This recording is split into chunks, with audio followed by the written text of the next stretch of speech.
Start करते हैं। सबसे पहली बात हम लोग करेंगे केमिकल रिएक्शन। अब आप ये बताइए केमिकल रिएक्शन आप कहते किसे हो? अगर सिंपल से एक वर्ड में पूछा जाए तो केमिकल रिएक्शन क्या होते हैं कि that process by which any reactant are participate in the formation of product. यानी कोई भी ऐसा रिएक्शन मैकेनिज्म जिसमें क्या होता है कि कोई भी रिएक्टेंट प्रोडक्ट को बनाने में हेल्प करता है, प्रोडक्ट को बनाता है, तो उसी मैकेनिज्म को हम लोग क्या कहते हैं? केमिकल रिएक्शन कहते हैं।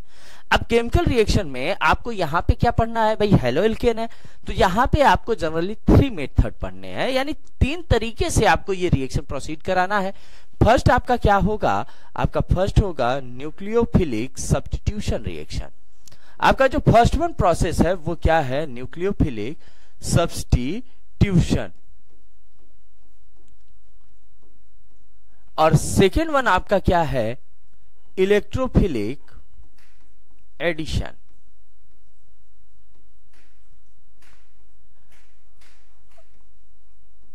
और जो आपका थर्ड वन प्रोसेस है वो क्या है? Reaction with metal. Reaction with metal. अब यहां पे आपको थोड़ा सा कॉन्सेप्ट को समझना है और हर एक कॉन्सेप्ट से आपको कुछ ना कुछ नया मिलने वाला है, क्योंकि ये जो कॉन्सेप्ट हैं ये सारे कॉन्सेप्ट आपके बोर्ड, आपके आईआईटी, नीट, जेई, जो भी आप लेवल में जा रहे हो वो सारे लेवल्स के लिए बहुत ही इंपॉर्टेंट है। तो अब हमें कहां से बात करनी है भाई कि भाई हमें केमिकल रिएक्शन की बात करनी है, तो हमें स्टार्ट कहां से करना है? Nucleophilic substitution. तो चलिए अब न्यूक्लियोफिलिक सब्स्टिट्यूशन रिएक्शन को स्टार्ट करते हैं। तो स्टार्ट करने से पहले बेटा आप लोग जितने भी लोग इस समय सेशन में जुड़े हुए सारे लोग जल्दी से जल्दी क्या करेंगे? हमारे YouTube चैनल को लाइक करेंगे, सब्सक्राइब करेंगे और शेयर करेंगे, और साथ ही सबको कहेंगे भाई कि ज्यादा से ज्यादा लोग शेयर करें, क्योंकि हमारा जो कॉन्सेप्ट है वो ये है कि भाई हम लोग बेटर परफॉर्मेंस करा सकें बच्चों को, क्योंकि जैसे ही आप अपने किसी भी लेवल में जाते हो, एग्जाम देते हो, एग्जाम कंडक्ट करते हो, तो एग्जाम होने के बाद आपका अगर मार्क्स अच्छा आता है, आपका रिजल्ट अच्छा आता है ना, तो आप कहते हो ना कि यहाँ से हमने सीखा। तो आपको हम यहाँ सिखाने के लिए हैं, तो सिखाने के लिए आपको भी थोड़ा सा हमें सपोर्ट करना पड़ेगा, क्योंकि आपके सपोर्ट से ही हम लोग आगे बढ़ सकते हैं। तो चलिए अब हम लोग बात करते हैं न्यूक्लियोफिलिक सब्स्टिट्यूशन। अब यहाँ पे वर्ड क्या है? न्यूक्लियोफाइल। पहले तो आपको क्या मिला? न्यूक्लियोफिलिक। तो न्यूक्लियोफिलिक वर्ड किससे लिया गया है? न्यूक्लियोफाइल से लिया गया है। किससे लिया गया है? न्यूक्लियोफाइल। और न्यूक्लियोफाइल को अगर हम ब्रेक करें तो 2 वर्ड में ब्रेक होगा। पहला वर्ड आपका क्या होगा? न्यूक्लियो। सेकेंड वर्ड आपका क्या होगा? फाइल। न्यूक्लियो वर्ड किससे लिया गया है? न्यूक्लियस से। और फाइल वर्ड आपका किससे लिया गया है? लवर से। किससे लिया गया है? लवर। अब यहां पे न्यूक्लियस को लव करने वाला, सिंपल सा, यानी the lover of nucleus. Simple सा एक कॉन्सेप्ट आपको याद रखना है, the lover of nucleus, that is nucleophile. तो अगर भाई न्यूक्लियस की बात कर रहे हैं तो न्यूक्लियस पे चार्ज क्या होता है? हमें पता है कि nucleus is a positive charge containing. Nucleus के पास चार्ज क्या है? पॉजिटिव। तो पॉजिटिव को कौन अट्रैक्ट करेगा? तो nucleophiles are negative in charge. Nucleophiles are negative in charge. अब कहने का मतलब क्या है कि जो नेगेटिव चार्ज में हो इन्हीं को हम लोग क्या कहेंगे? न्यूक्लियोफाइल। जो पॉजिटिव चार्ज में होंगे उन्हें क्या कहेंगे? इलेक्ट्रोफाइल। तो ये अलग कॉन्सेप्ट है। पहले आपको यहाँ पे ये समझना है कि न्यूक्लियोफाइल्स क्या हो गए? नेगेटिव चार्ज हो गए। ये किससे अटैच होना चाहते हैं? पॉजिटिव से। तो अब यहाँ पे आपको कुछ एग्जाम्पल ध्यान देने हैं। जैसे मान लेते हैं OH माइनस। OH माइनस क्या होता है? न्यूक्लियोफाइल होता है। Cl minus, Br minus, COOH minus, ये सारे क्या है? न्यूक्लियोफाइल है। यानी जिनके पास जो चार्ज है वो क्या है? नेगेटिव चार्ज है, उसे हम लोग क्या कहते हैं? न्यूक्लियोफाइल कहते हैं। अब एक बात आपको ये ध्यान देनी है कि भाई जो न्यूक्लियोफाइल है इनमें एक कंडीशन क्या हो गई कि जो न्यूक्लियोफिलिक रिएक्शंस है, अब यहां पे आपको ध्यान देना है कि भाई जो न्यूक्लियोफिलिक सब्स्टिट्यूशन रिएक्शन है इसे आपको क्या करना है? ब्रेक करना है। कितने पार्ट्स में? 2 पार्ट में। सब्स्टिट्यूशन रिएक्शन कितने पार्ट्स में आपको इसे ब्रेक कर देना है? 2 पार्ट। फर्स्ट क्या होगा? यूनिमॉलिक्यूलर यूनिमॉलिक्यूलर, और सेकेंड वन आपका क्या होगा, बाईमॉलिक्यूलर। अब इसी कॉन्सेप्ट से क्या बना कि भाई अगर यूनिमॉलिक्यूलर है तो इसे हम लोग क्या कहेंगे, सब्स्टिट्यूशन रिएक्शन फर्स्ट टाइप। क्या कहेंगे, सब्स्टिट्यूशन रिएक्शन फर्स्ट टाइप, और इसे क्या कहेंगे, substitution reaction second type. Substitution reaction second type. अब जैसे आप ये फर्स्ट टाइप और सेकेंड टाइप की बात करेंगे, फिर यहां से इसका क्या बन जाएगा कि अब यूनिमॉलिक्यूलर है, फर्स्ट टाइप है, तो इसे आप क्या कहेंगे, इसे आप कहेंगे nucleophilic substitution, nucleophilic substitution, nucleophilic substitution unimolecular reaction.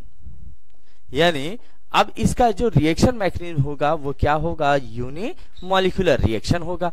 और इसे हम जब कहेंगे तो इसे क्या कहेंगे, nucleophilic substitution, nucleophilic substitution,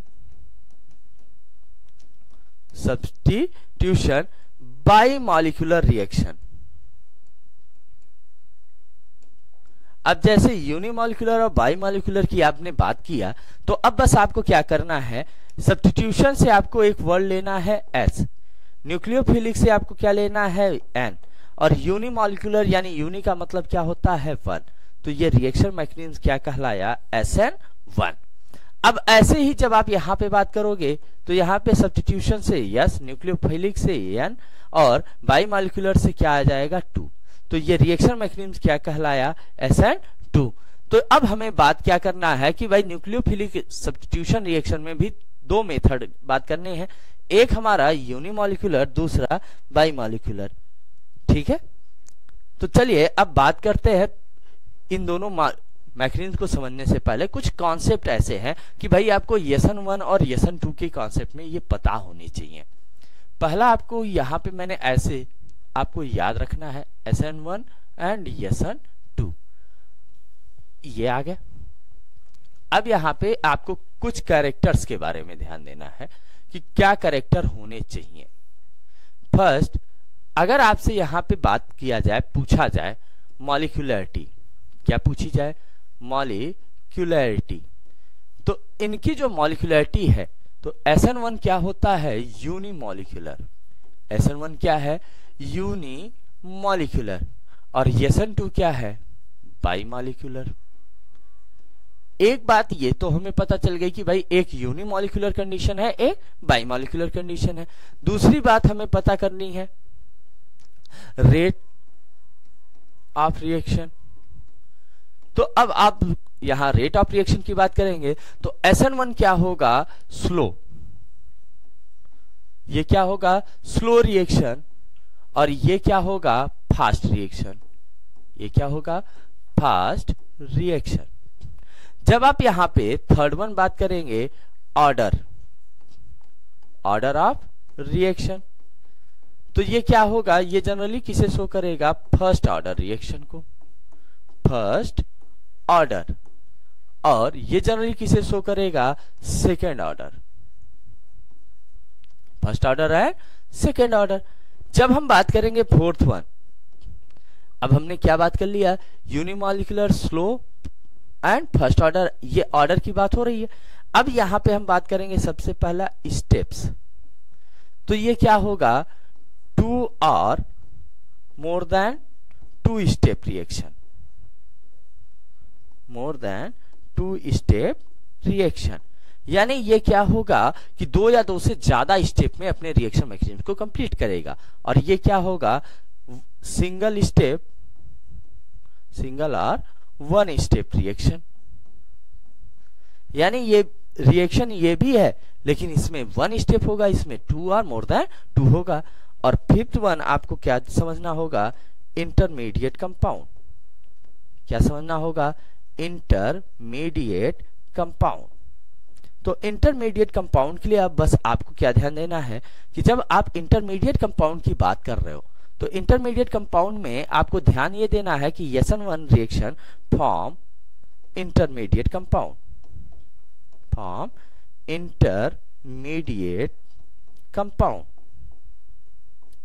and SN2 के लिए आपको क्या ध्यान देना है, नॉट फॉर्म, यानी ये फॉर्म नहीं करते। ये बात क्लियर हो गई। ये आपको रिएक्शन मैकेनिज्म से समझने से पहले आपको ये कंडीशन याद रखनी पड़ेगी कि क्या क्या ये 5 कंडीशन जो हैं ये बहुत ही इंपॉर्टेंट कंडीशन है जो कि आपको हमेशा याद रखने हैं। अब चलिए स्टार्ट करते हैं सबसे पहले मैकेनिज्म से। मैकेनिज्म का नाम क्या है, SN1 रिएक्शन। यानी रिएक्शन मैकेनिज्म जो है हमारी वो क्या, कौन सी रिएक्शन मैकेनिज्म है, SN1 रिएक्शन। अब SN1 रिएक्शन में मैंने अभी आपको बताया कि ये कैसा रिएक्शन है, ये स्लो रिएक्शन है। और जो स्लो रिएक्शन है ये कैसे कंडीशन को रिप्रेजेंट करता है, मल्टी स्टेप। कैसे कंडीशन को रिप्रेजेंट करता है, मल्टी स्टेप। साथ ही साथ ये किसको रिप्रेजेंट करता है, यूनिमोलिकुलरिटी। किसको रिप्रेजेंट करता है, यूनिमोलिकुलरिटी। अब इसी कॉन्सेप्ट के अकॉर्डिंग आपको इस रिएक्शन मैकेनिज्म को सॉल्व करना है, इस रिएक्शन मैकेनिज्म के बारे में समझना है। अब आपको करना क्या है कि अब जब भी आपसे कहा जाए SN1 रिएक्शन, तो SN1 के लिए आपको यह ध्यान देना है, it is generally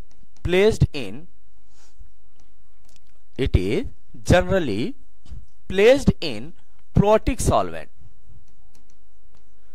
protic solvent ये किस में प्लेस होता है, प्रोटिक सॉल्वेंट में। अब प्रोटिक सॉल्वेंट में क्या होता है, वाटर होता है, एसिटिक एसिड होता है, एल्कोहल होते हैं, स्पिरिट होते हैं, एटसेट्रा। यानी ये जनरली किस कंडीशन को रिप्रेजेंट करता है, प्रोटिक कंडीशन यानी प्रोटिक सॉल्वेंट को। तो उस रिएक्शन मैकेनिज्म में हम लोग क्या अप्लाई करेंगे, SN1 रिएक्शन। अब यहाँ पे आपको सिंपल सा SN1 रिएक्शन के लिए आपको पैटर्न तो पता होना चाहिए कि जब हम एल्किल हैलाइड लेंगे और किसी न्यूक्लियोफाइल के साथ हम लोग रिएक्शन कराएंगे तो क्या होगा कि यहां से ये अटैच हो जाता है R NU और क्या निकल जाता है X-। अब यहां से R किससे जुड़ेगा, इस न्यूक्लियोफाइल से। तो अगर ये न्यूक्लियोफाइल निकलकर दूसरा न्यूक्लियोफाइल ऐड हो जाए तो इसी को तो हम लोग क्या कहते हैं, सब्स्टिट्यूशन रिएक्शन। तो यहां से ये क्या कर रहा है, सब्स्टिट्यूशन रिएक्शन कर रहा है। लेकिन जैसे ही हम SN1 की बात करेंगे तो SN1 में क्या होगा कि भाई SN1 रिएक्शन के लिए पहला स्टेप ये होगा कि ये ब्रेक होगा R plus X minus plus NU। ऐसे आप ब्रेक कर लीजिए। या दूसरे मैकेनिज्म को आप समझते चलिए। अब दूसरे मैकेनिज्म में क्या होगा कि भाई जैसे ही ये ब्रेक होगा इसके बाद ये रिफॉर्म करेगा, ये R प्लस किससे जुड़ जाएगा, NU माइनस से, और क्या निकल जाएगा, X माइनस। अब आप यहाँ पे देख सकते हैं कि एक स्टेप ये था, दूसरा स्टेप ये था, यानी ये 2 स्टेप में रिएक्शन कंप्लीट हो रही है। 2 स्टेप में जो रिएक्शन कंप्लीट हो रही है वही क्या है, हमारा SN1 रिएक्शन। अब हमने कहा कि भाई हमें क्या लेना है, प्रोटिक सॉल्वेंट लेना है। क्या लेना है, प्रोटिक सॉल्वेंट। अब हमने क्या ले लिया, CH3CH2Cl, साथ में हमने क्या ले लिया, OH माइनस। अब बताइए यहां से जब हम पहले स्टेप की बात करेंगे तो पहले स्टेप में क्या होगा, CH3CH2 प्लस और साथ में क्या ब्रेक होगा, Cl minus plus OH minus. अब जैसे ये ब्रेक हुआ फिर क्या होगा, ये प्लस किससे अटैच होगा, माइनस से। तो क्या फॉर्म करेगा, ये फॉर्म करेगा CH3CH2OH और साथ में क्या निकल जाएगा, Cl माइनस। अब यहाँ पे आप देख सकते हैं कि यहाँ पे रिएक्शन मैकेनिज्म होने के लिए क्या मिला कि हमें 2 कंडीशन मिले। ये बात क्लियर हो गई। अब जनरली जो ये इंटरमीडिएट इनमें बनते हैं वो क्या हो सकते हैं, कार्बोकेटायन हो सकते हैं, कार्बन आयन हो सकते हैं। तो ऐसा आपको ये कंडीशन नहीं वो करना है कि भाई इसमें क्या इंटरमीडिएट, लेकिन ये आपको जरूर ध्यान देना है इंटरमीडिएट फॉर्म हो रहा है। ये बात क्लियर हो गई। अब जैसे ही आप SN1 के कॉन्सेप्ट को समझ लेते हैं फिर आपको समझना होता है SN2।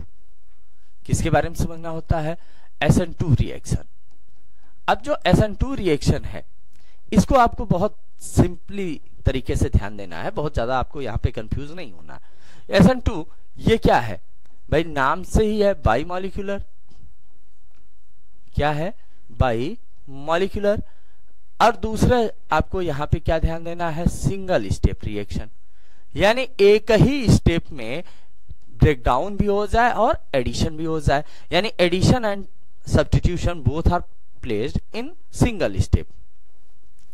तब हम लोग क्या करेंगे कि इसे सिंपल वर्ड में क्या लिख सकते हैं, addition as well as substitution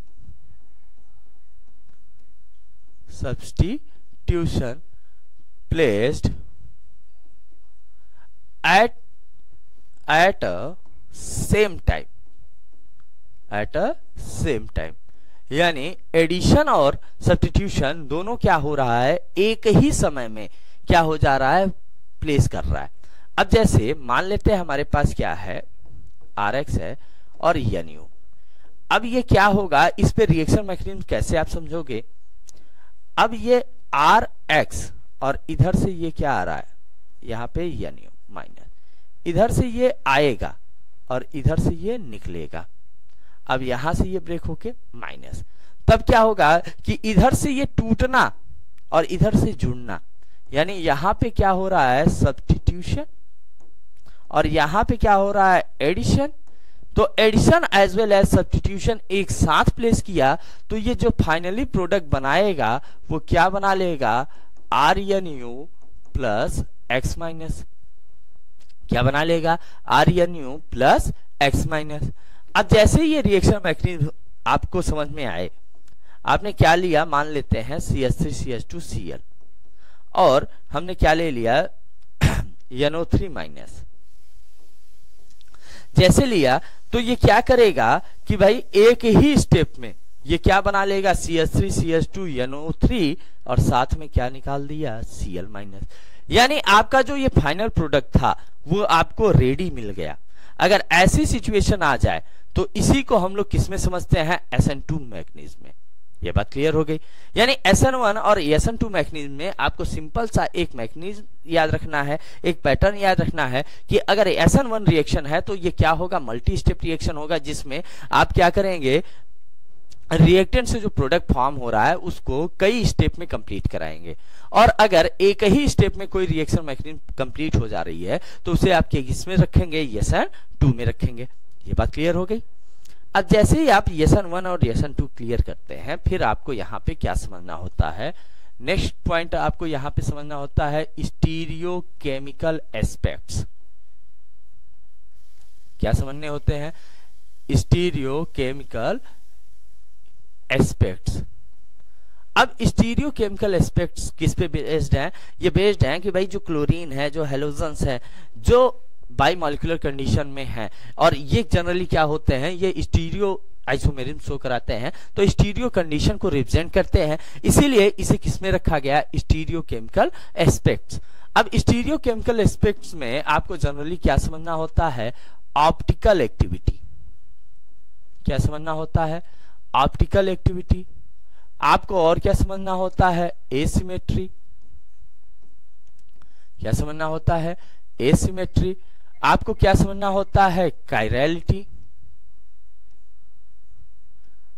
आपको क्या समझना होता है, इनेंसियोमर।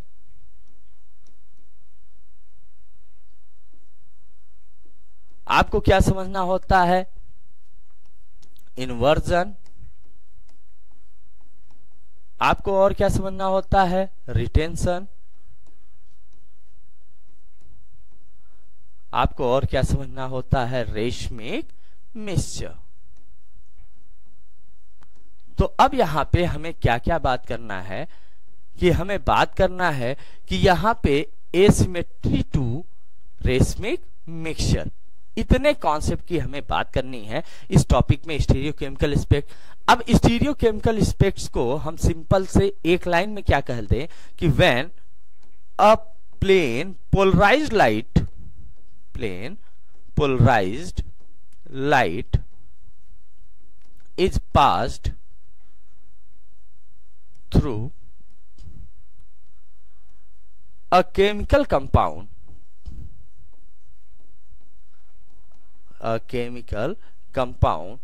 then change in behavior change in behavior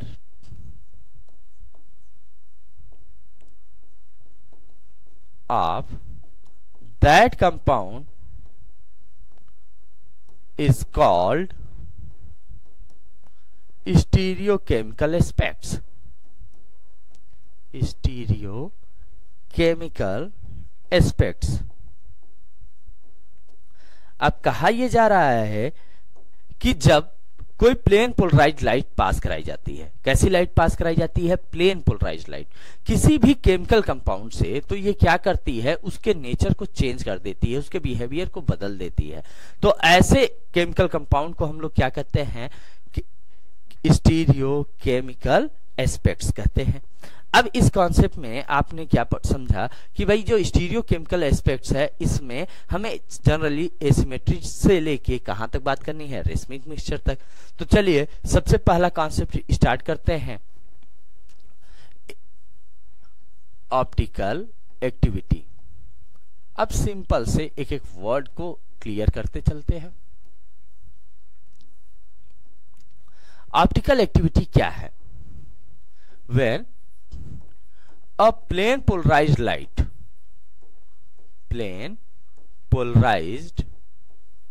light is passed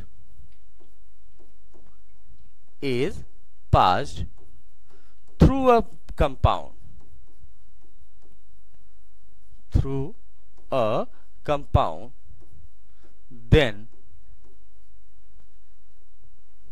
then their molecules shows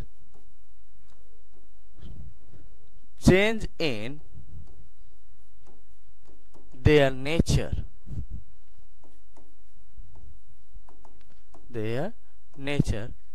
that is called optical activity.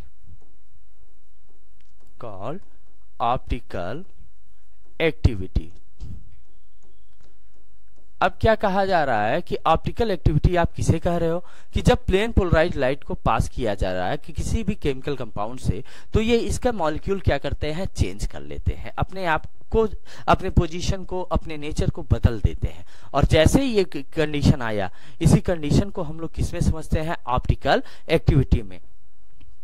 अब जैसे आपने देखा होगा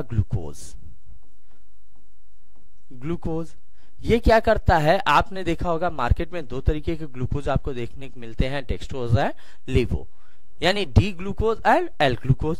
तो अब यहाँ पे आपको थोड़ा सा यही कंडीशन समझना है कि अगर जो रोटेशन है इसमें, अब जैसे मान लेते हैं, मैंने यहां ऐसे लिख लिया CHO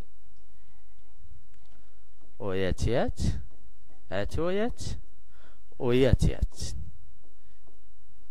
OHH, और एक कंडीशन मैंने क्या लिख लिया? CH2OH।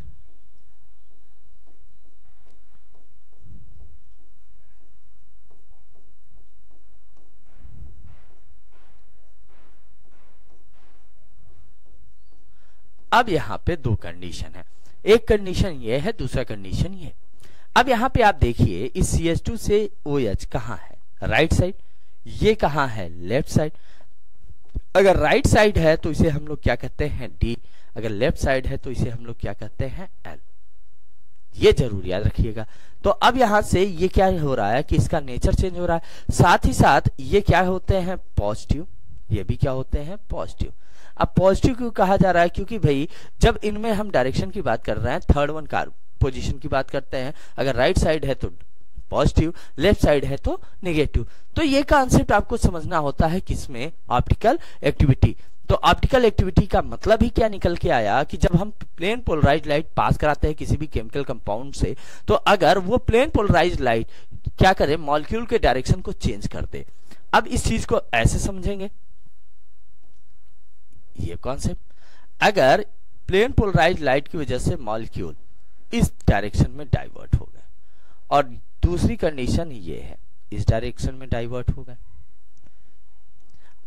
अब अगर देखा जाए तो ये अपने एक्सिस से किधर टर्न हो रहा है राइट साइड, और ये अपने एक्सिस से किधर टर्न हो रहा है, लेफ्ट साइड।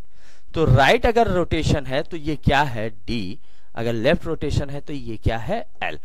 कहने का मतलब क्या निकल के आया कि अगर हम इस कॉन्सेप्ट की बात करेंगे तो इस कॉन्सेप्ट में हमें एक बात समझ में आ गई कि ऑप्टिकल एक्टिविटी लाइट के अगेंस्ट होती है। अब नेक्स्ट हमें कॉन्सेप्ट क्या समझना है, एसिमेट्री। क्या समझना है, एसिमेट्री।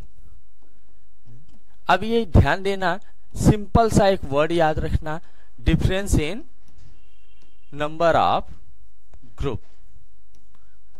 अब जो ग्रुप हैं इनमें क्या हो, डिफरेंस हो, तो इसी को हम लोग क्या कह देते हैं, एसिमेट्री। सिमेट्री और एसिमेट्री, बस इतना ध्यान दीजिएगा। With respect to another, with respect to another, दूसरे के साथ इनका ये रिलेशन हम देखते हैं। अब जैसे मान लेते हैं हमारे पास क्या है, CH3Cl, और दूसरा हमारे पास क्या है, CH2Cl2। अब यहाँ पे आप देखिए, यहाँ CH3Cl, CH2Cl2 दोनों क्या है, एक दूसरे से डिफर है। अगर एक दूसरे से डिफर है तो ये किस कंडीशन को शो कर रहा है, एसिमेट्री। अब एक कंडीशन ये भी हो सकता है कि भाई जैसे हमने क्या ले लिया, CH3CH2 CHCl CH3, और एक कंडीशन हमने ले लिया CH3CH Br Br CH2Br। अब यहाँ पे भी आप बताइए, यहाँ पे ये क्या है, यहाँ पे सिंगल Cl, यहाँ पे 3Br, तो यहाँ पे इनका नेचर क्या है, डिफर है। तो अगर ऐसे सिचुएशन आ जाए तो इसी को हम लोग क्या कहते हैं, एसिमेट्री कहते हैं। ये बात क्लियर हो गई। तो अभी तक हम लोगों ने आपसे क्या बात किया कि भाई जो केमिकल रिएक्शन है, केमिकल रिएक्शन में हम लोगों ने बात किया आपसे SN1 रिएक्शन, और SN1 के साथ हमने बात किया SN2 रिएक्शन। साथ में हम लोगों ने स्टार्ट किया हुआ है स्टीरियोकेमिकल एस्पेक्ट्स, जिसमें अभी तक हमने आपसे दो बात कर लिया है, ऑप्टिकल एक्टिविटी और एसिमेट्री के बारे में। अब बेटा आज का सेशन यहीं पे स्टॉप करते हैं। अब आप सबसे यही उम्मीद और आशा रहेगी कि आप सब हमारे YouTube चैनल को ज्यादा से ज्यादा लाइक करेंगे, सब्सक्राइब करेंगे और शेयर करेंगे। तो चलिए मिलते हैं नेक्स्ट सेशन में, तब तक के लिए धन्यवाद। जय हिंद, जय भारत।